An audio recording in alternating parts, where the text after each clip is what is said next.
Pero la verdad sobre el funcionamiento de la herencia de los seres vivos solo comenzó a revelarse hasta 1856, cuando Gregor Mendel dio inicio a una serie de experimentos en el monasterio de Saint Thomas, que entonces era un importante centro de actividad cultural de lo que ahora es la República Checa. Estos experimentos duraron 10 años con el fin de investigar los patrones de la herencia. Cabe mencionar que Mendel no comenzó trabajando con guisantes, sino con ratones, luego con abejas y plantas, hasta que finalmente eligió a los guisantes de jardín, mismos que le sirvieron como sistema modelo. Ah, chicharitos. Disfrútalos, viejo, porque serán los últimos. En la ciencia, un sistema modelo es un medio por el que un científico puede estudiar o investigar una cuestión científica particular, como en este caso la herencia.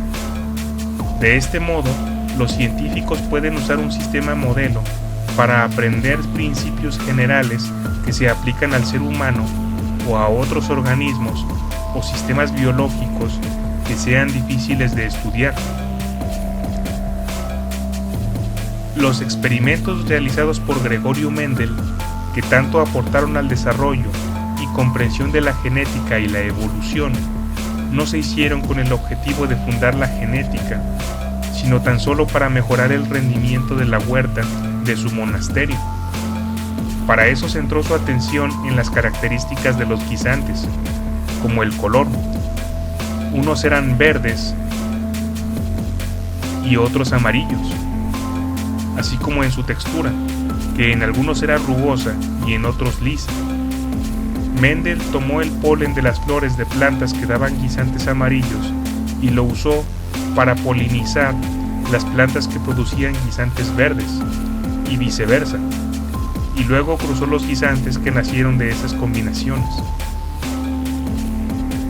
Soy fan de este hombre. Aquí.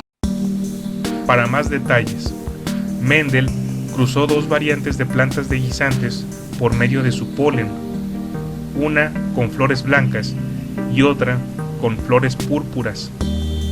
A esta primera pareja la llamó generación parental, misma que dio lugar a una tercera planta que llamó primera generación filial o F1, que luego se reprodujo por autopolinización y procreó a la planta llamada F2. En la generación parental había guisantes que provinieron de plantas con flores tanto púrpuras como blancas, pero en la F1 solo había flores púrpuras, mientras que en la F2 hubo tanto flores púrpuras como blancas, pero estas últimas solo eran un cuarto del total. Mendel dedujo que el color púrpura en las flores era lo que más tarde llamó un rasgo dominante, mientras que el color blanco era un rasgo recesivo. Pero no nos adelantemos. No entiendo nada. Además de registrar cómo eran las plantas de cada generación, Mendel contó el número exacto de plantas que mostraban cada rasgo.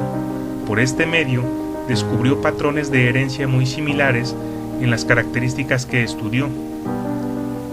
Algunas plantas eran más altas que otras, pero tras los cruzamientos realizados por Mendel, este advirtió que el rasgo de una mayor altura tendía a imponerse por sobre el de la menor altura en la primera generación de cruzamiento. Mendel llamó rasgo dominante a la forma visible de esta característica, mientras que a la forma oculta la denominó rasgo recesivo. Ahora resulta que tengo un campo de mutantes. En la segunda generación, en la que Mendel permitió la autofecundación de las plantas por medio de la autopolinización, la forma oculta del rasgo, es decir, la baja altura, reapareció en una minoría de plantas. Más precisamente, hubo 3 plantas que mostraron el rasgo dominante de una mayor altura por cada planta que reveló el rasgo recesivo, o sea, la menor altura.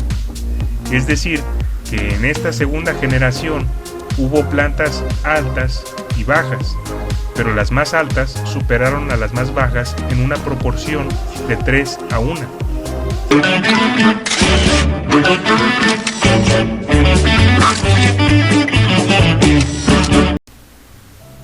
Mendel descubrió además que las plantas de guisantes heredaron cada característica de forma independiente, de tal suerte que el rasgo de la estatura no ejerció influencia alguna sobre otros rasgos, como el color de las flores o la forma de las semillas.